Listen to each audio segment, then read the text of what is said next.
Hey guys, Big Jim here. So I had a leaky faucet, and as you can still see, it's still kind of dripping. I opened up the faucet, took out the part that looked something like this, right? And went to the Lowe's, got the replacement package. All was good. I put the new one in, and as you can see, it still kind of drips. Well, that's strange.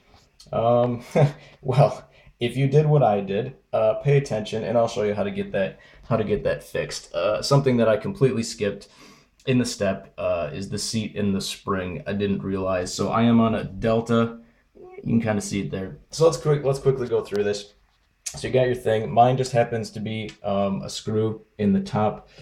So we're gonna remove that. In any order you can do this. So we're gonna go ahead and get back at the meat of the faucet. So that comes off.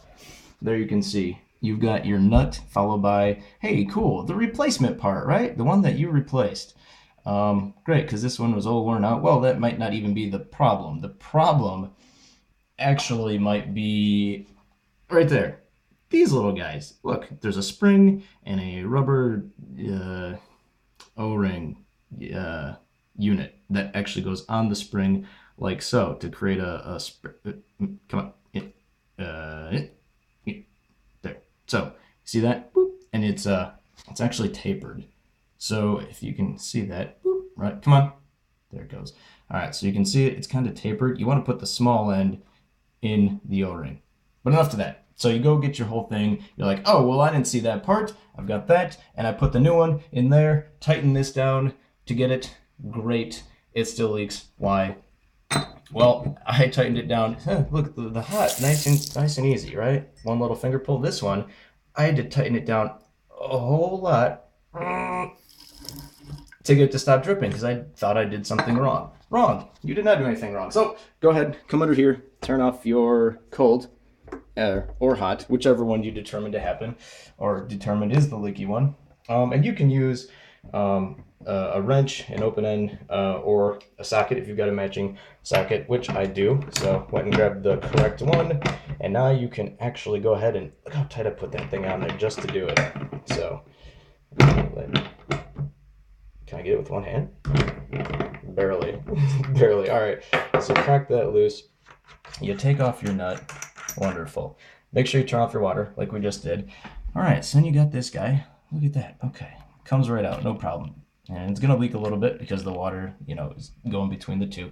So here's the brand new one. Great. Okay. Well, why didn't that work? That's strange, as I thought. Well, that's because that O-ring and spring are right there, and that has to come out. So grab a towel, paper towel, any towel, absorb some of this water. It'll help you get down in there.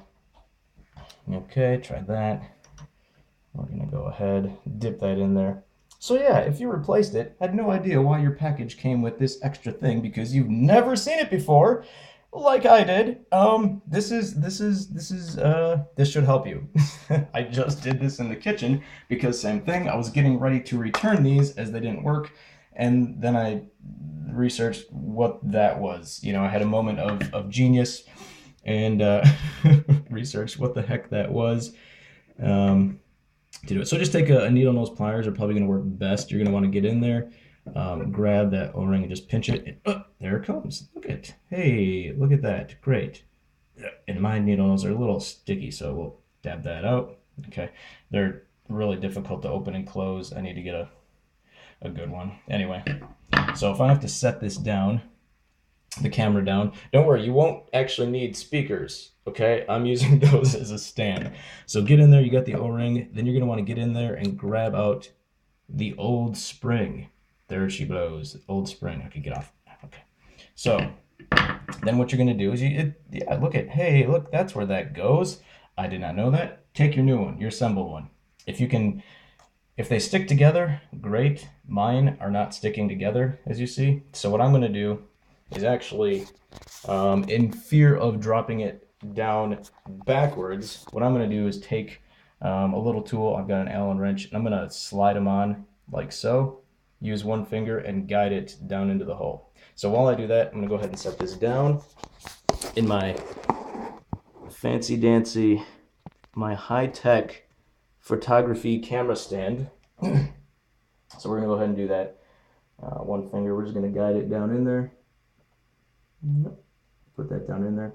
And I saw in some other videos, people will use some silicone to help on the top of the seal for once it contacts the bottom of this guy here. That's, I guess, completely up to you. The one I just replaced in the kitchen, I didn't have any of that, and it's not leaking. It's working just fine.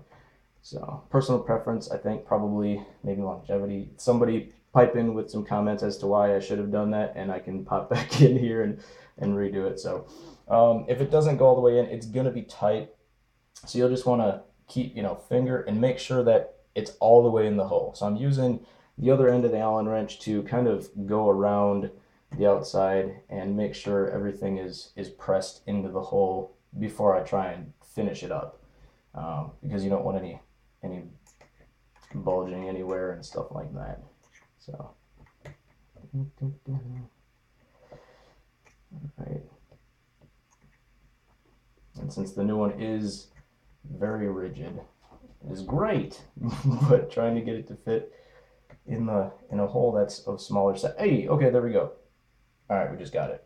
So it'll spring back up. You leave that. Okay, wonderful. So now let's get on. It's been a little while already since we're doing it real time. Okay, new spring configuration is down in there, even all the way around and flat, so it's not, tilted. Grab your new piece, look at your hole, make sure it's lined up right.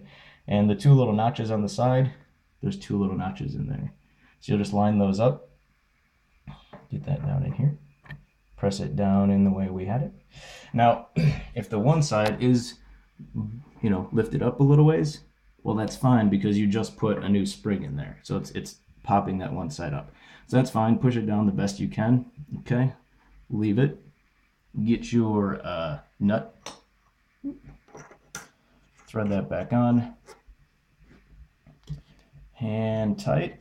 As tight as you can go. Now from here we can test, right? Because you don't want to do what I did and over tighten it. So now you'll come back down here, turn your water back on, and it's not leaking at all.